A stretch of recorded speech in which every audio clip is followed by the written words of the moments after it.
नमस्कार दोस्तों, अगर आपने अभी अभी कमाना शुरू किया है, आपके पास थोड़ी बचत है, लेकिन आपको समझ नहीं आ रहा कि पैसा कहाँ निवेश करें, तो आज का यह वीडियो आपके लिए बहुत महत्वपूर्ण है। क्योंकि निवेश की दुनिया में सबसे बड़ी गलती यह नहीं है कि आपने कम पैसा निवेश किया। सबसे बड़ी गलती है बिना समझे किसी के कहने पर निवेश शुरू कर देना। आज हम समझेंगे कि एक बिगिनर के लिए इन्वेस्टमेंट की शुरुआत कैसे होनी चाहिए और कौन कौन से इन्वेस्टमेंट ऑप्शंस आपके लिए उपयोगी हो सकते हैं। लेकिन याद रखिए, एक ही इन्वेस्टमेंट हर व्यक्ति के लिए बेस्ट नहीं होता। आपका गोल, आपकी इनकम, आपकी उम्र, आपकी रिस्क टेकिंग कैपेसिटी और आपका इन्वेस्टमेंट पीरियड तय करता है कि आपके लिए कौन सा इन्वेस्टमेंट सूटेबल है। सबसे पहले बात करते हैं इमरजेंसी फंड की। इन्वेस्टमेंट शुरू करने से पहले अपनी फाइनेंशियल फाउंडेशन मजबूत कीजिए। कम से कम कुछ महीनों के जरूरी खर्च के बराबर इमरजेंसी फंड बनाने की कोशिश करें। यह पैसा ऐसी जगह रखें जहां जरूरत पड़ने पर आसानी से उपलब्ध हो, क्योंकि अगर अचानक मेडिकल इमरजेंसी, नौकरी से जुड़ी समस्या या कोई बड़ा खर्च आ गया और आपके पास कैश नहीं है, तो आपको अपने लॉन्ग टर्म इन्वेस्टमेंट्स बाजार गिरने के समय भी बेचने पड़ सकते हैं। इसलिए पहले फाइनेंशियल सेफ्टी, फिर एग्रेसिव इन्वेस्टमेंट। इसके बाद आते हैं शॉर्ट टर्म गोल्स के लिए सुरक्षित विकल्पों पर। अगर आपको पैसा अगले कुछ महीनों या कुछ वर्षों में चाहिए, तो केवल हाई रिटर्न के चक्कर में इक्विटी में पैसा लगाना उचित नहीं हो सकता। शॉर्ट टर्म गोल के लिए कैपिटल सेफ्टी और लिक्विडिटी ज्यादा महत्वपूर्ण हो सकती है। ऐसे मामलों में व्यक्ति अपनी परिस्थिति के अनुसार बैंक डिपॉजिट्स या अन्य सूटेबल फिक्स्ड इनकम ऑप्शंस पर विचार कर सकता है। याद रखिए, जिस पैसे की जल्दी जरूरत है, उसे अननेसेसरी मार्केट रिस्क में डालना जरूरी नहीं है। अगर आपका लक्ष्य बहुत लंबी अवधि का है और आप relatively discipline, long term saving चाहते हैं, तो पीपीएफ, पीपीएफ जैसे विकल्पों को समझ सकते हैं। लेकिन यहां भी एक बात जरूरी है, हर इन्वेस्टमेंट को उसके रूल्स, लॉक इन, टैक्सेशन और आपकी फाइनेंशियल जरूरतों के अनुसार समझकर ही चुनें। इन्वेस्टमेंट का मतलब सिर्फ रिटर्न देखना नहीं है। रिटर्न, रिस्क, टैक्स और लिक्विडिटी चारों को देखना है। अब आते हैं बिगिनर्स के सबसे पॉपुलर इन्वेस्टमेंट ऑप्शंस में से एक पर, म्यूचुअल फंड्स। म्यूचुअल फंड में आपका पैसा कई सिक्योरिटीज में निवेश किया जाता है और फंड को प्रोफेशनल मैनेजमेंट मिलता है। इससे डायरेक्ट स्टॉक चुनने की तुलना में डाइवर्सिफिकेशन मिल सकता है। और अगर आप हर महीने एक फिक्स्ड अमाउंट इन्वेस्ट करते हैं, तो इसे एसआईपी यानी सिस्टमेटिक इन्वेस्टमेंट प्लान कहा जाता है। एसआईपी आपको नियमित निवेश की आदत बनाने में मदद कर सकता है और मार्केट टाइमिंग की डिपेंडेंसी कम कर सकता है। लेकिन ध्यान रखिए, एसआईपी कोई गारंटेड रिटर्न प्रोडक्ट नहीं है। मार्केट लुक म्यूचुअल फंड्स में रिस्क रहता है और एसआईपी लॉस की गारंटी को खत्म नहीं करता। अब सवाल यह आता है कि बिगिनर को कौन सा म्यूचुअल फंड चुनना चाहिए। यही सबसे ज्यादा गलती होती है। कई लोग पूछते हैं, सबसे ज्यादा रिटर्न देने वाला म्यूचुअल फंड कौन सा है? लेकिन सही सवाल होना चाहिए, मेरे गोल और रिस्क प्रोफाइल के हिसाब से कौन सा कैटेगरी सूटेबल है। बिगिनर को फंड चुनते समय केवल पिछले 1 साल का रिटर्न नहीं देखना चाहिए। देखिए, फंड का ऑब्जेक्टिव क्या है, रिस्क कितना है, एक्सपेंस रेशियो कितना है, पोर्टफोलियो किस प्रकार का है, इन्वेस्टमेंट हॉरिजॉन कितना है, और क्या यह आपके फाइनेंशियल गोल के लिए सूटेबल है। सेबी, एसईबीआई भी पास्ट परफॉर्मेंस को फ्यूचर रिटर्न की गारंटी नहीं मानने और इन्वेस्टमेंट को गोल्स, रिस्क टॉलरेंस तथा टाइम हॉरिजॉन के अनुसार देखने की सलाह देता है। अगर आप बिगिनर हैं और इंडिविजुअल स्टॉक्स चुनने की कॉम्प्लेक्सिटी से बचना चाहते हैं, तो इंडेक्स फंड्स भी समझने लायक ऑप्शन है। इंडेक्स फंड किसी मार्केट इंडेक्स को ट्रैक करने की कोशिश करता है। इसका उद्देश्य आमतौर पर मार्केट इंडेक्स के परफॉर्मेंस को रिप्लिकेट करना होता है। लेकिन इसका मतलब यह नहीं कि इसमें रिस्क नहीं है।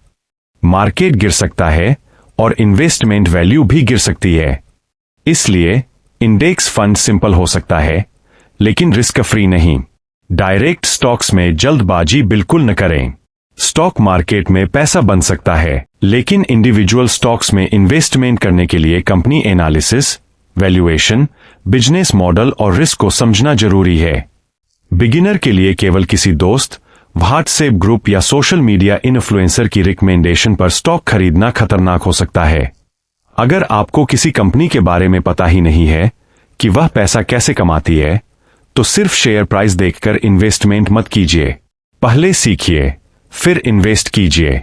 गोल्ड को कई लोग वेल्थ प्रोटेक्शन और डाइवर्सिफिकेशन के लिए इस्तेमाल करते हैं, लेकिन बिगिनर के लिए यह समझना जरूरी है कि गोल्ड को केवल इसलिए खरीदना कि गोल्ड हमेशा बढ़ता है, सही इन्वेस्टमेंट स्ट्रेटजी नहीं है। गोल्ड का रोल आपके ओवरऑल पोर्टफोलियो और फाइनेंशियल गोल्स के हिसाब से तय होना चाहिए। सेबी भी अलग अलग एसेट क्लासेज में डाइवर्सिफिकेशन और एप्रोप्रिएट एसेट एलोकेशन के महत्व पर जोर देता है। प्रॉपर्टी एक ट्रेडिशनल इन्वेस्टमेंट ऑप्शन है। इससे रेंटल इनकम और पोटेंशियल कैपिटल अप्रिशिएशन दोनों मिल सकते हैं, लेकिन रियल एस्टेट में बड़ी अमाउंट की कैपिटल, मेंटेनेंस कॉस्ट और लिक्विडिटी जैसी बातें ध्यान में रखनी पड़ती है। इसलिए बिगिनर के लिए सिर्फ इसलिए प्रॉपर्टी खरीदना जरूरी नहीं है कि प्रॉपर्टी हमेशा सबसे अच्छा इन्वेस्टमेंट है। आपकी इनकम, लोकेशन, लोन बर्डन और इन्वेस्टमेंट हॉरिजॉन बहुत महत्वपूर्ण है। अब बात करते हैं एक सिंपल इन्वेस्टमेंट फ्रेमवर्क की।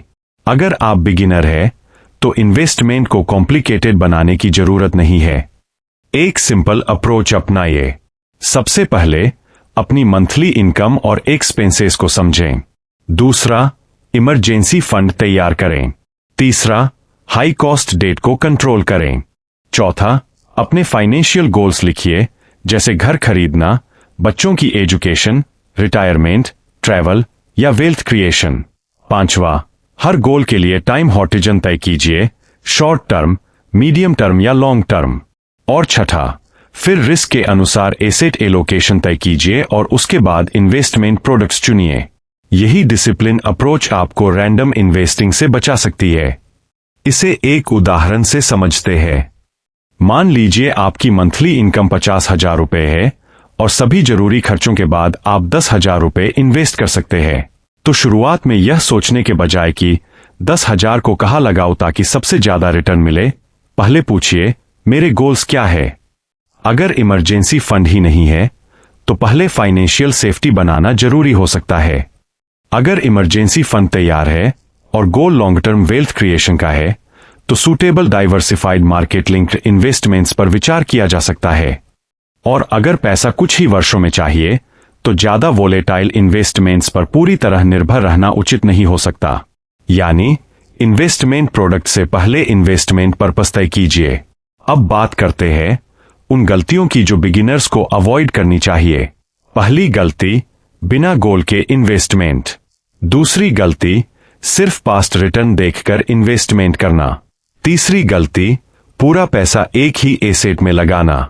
चौथी गलती, मार्केट गिरते ही पैनिक सेलिंग। पांचवी गलती, बिना समझे टिप्स और रिकमेंडेशंस पर इन्वेस्टमेंट। छठी गलती, टैक्स को नजरअंदाज करना। और सातवीं गलती, इन्वेस्टमेंट करने के बाद कभी रिव्यू न करना।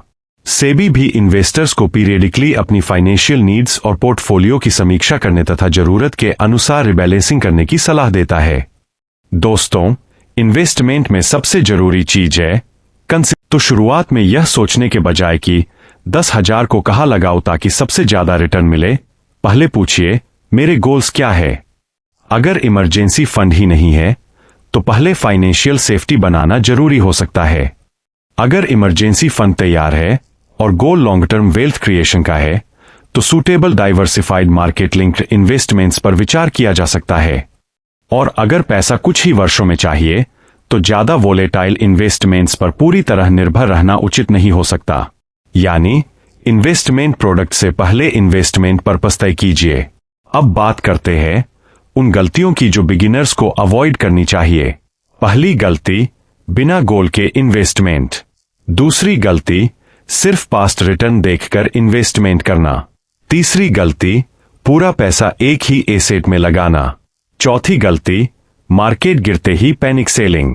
पांचवी गलती, बिना समझे टिप्स और रिकमेंडेशंस पर इन्वेस्टमेंट। छठी गलती, टैक्स को नजरअंदाज करना। और सातवीं गलती, इन्वेस्टमेंट करने के बाद कभी रिव्यू न करना। सेबी भी इन्वेस्टर्स को पीरियडिकली अपनी फाइनेंशियल नीड्स और पोर्टफोलियो की समीक्षा करने तथा जरूरत के अनुसार रिबैलेंसिंग करने की सलाह देता है। दोस्तों, इन्वेस्टमेंट में सबसे जरूरी चीज है कंसिस्टेंसी। आप 500 रुपए से शुरुआत करें या 5000 रुपए से, रकम से ज्यादा महत्वपूर्ण है कि आप अपनी कैपेसिटी के अनुसार डिसिप्लिन तरीके से निवेश करें। समय के साथ कंपाउंडिंग का फायदा मिल सकता है, लेकिन कंपाउंडिंग तभी काम करेगी जब आप समय देंगे, डिसिप्लिन रखेंगे और अननेसेसरी विथड्रॉवल से बचेंगे। तो अगर आप इन्वेस्टमेंट की दुनिया में बिल्कुल बिगिनर है, तो मेरी सलाह है, पहले सीखिए, फिर अपना गोल तय कीजिए, इमरजेंसी फंड बनाइए, रिस्क समझिए, डाइवर्सिफिकेशन रखिए और उसके बाद सूटेबल इन्वेस्टमेंट ऑप्शंस चुनिए। याद रखिए, सबसे अच्छा इन्वेस्टमेंट वह नहीं है जो आज सबसे ज्यादा रिटर्न दिखा रहा है। सबसे अच्छा इन्वेस्टमेंट वह है जो आपके गोल, रिस्क और टाइम हॉरिजॉन के साथ फिट बैठता है। अगर आपको यह जानकारी उपयोगी लगी हो तो वीडियो को लाइक करें, शेयर करें और एस मनी मंत्रा को सब्सक्राइब करें और कमेंट में लिखिए, मैं आज से अपना इन्वेस्टमेंट प्लान शुरू करूंगा। तो शुरुआत में यह सोचने के बजाय कि 10,000 को कहां लगाऊं ताकि सबसे ज्यादा रिटर्न मिले, पहले पूछिए, मेरे गोल्स क्या है। अगर इमरजेंसी फंड ही नहीं है, तो पहले फाइनेंशियल सेफ्टी बनाना जरूरी हो सकता है। अगर इमरजेंसी फंड तैयार है और गोल लॉन्ग टर्म वेल्थ क्रिएशन का है, तो suitable diversified market linked investments पर विचार किया जा सकता है। और अगर पैसा कुछ ही वर्षों में चाहिए, तो ज्यादा वोलेटाइल इन्वेस्टमेंट्स पर पूरी तरह निर्भर रहना उचित नहीं हो सकता। यानी इन्वेस्टमेंट प्रोडक्ट से पहले इन्वेस्टमेंट पर्पस तय कीजिए। अब बात करते हैं उन गलतियों की जो बिगिनर्स को अवॉइड करनी चाहिए। पहली गलती, बिना गोल के इन्वेस्टमेंट। दूसरी गलती, सिर्फ पास्ट रिटर्न देखकर इन्वेस्टमेंट करना। तीसरी गलती, पूरा पैसा एक ही एसेट में लगाना। चौथी गलती, मार्केट गिरते ही पैनिक सेलिंग। पांचवीं गलती, बिना समझे टिप्स और रिकमेंडेशंस पर इन्वेस्टमेंट। छठी गलती, टैक्स को नजरअंदाज करना। और सातवीं गलती, इन्वेस्टमेंट करने के बाद कभी रिव्यू न करना। सेबी भी इन्वेस्टर्स को पीरियडिकली अपनी फाइनेंशियल नीड्स और पोर्टफोलियो की समीक्षा करने तथा जरूरत के अनुसार रिबैलेंसिंग करने की सलाह देता है। दोस्तों, इन्वेस्टमेंट में सबसे जरूरी चीज है कंसिस्टेंसी। आप 500 रुपए से शुरुआत करें या 5000 रुपए से, रकम से ज्यादा महत्वपूर्ण है कि आप अपनी कैपेसिटी के अनुसार डिसिप्लिन तरीके से निवेश करें। समय के साथ कंपाउंडिंग का फायदा मिल सकता है, लेकिन कंपाउंडिंग तभी काम करेगी जब आप समय देंगे, डिसिप्लिन रखेंगे और अननेसेसरी विथड्रॉवल से बचेंगे। तो अगर आप इन्वेस्टमेंट की दुनिया में बिल्कुल बिगिनर है, तो मेरी सलाह है, पहले सीखिए, फिर अपना गोल तय कीजिए, इमरजेंसी फंड बनाइए, रिस्क समझिए, डाइवर्सिफिकेशन रखिए और उसके बाद सूटेबल इन्वेस्टमेंट ऑप्शंस चुनिए।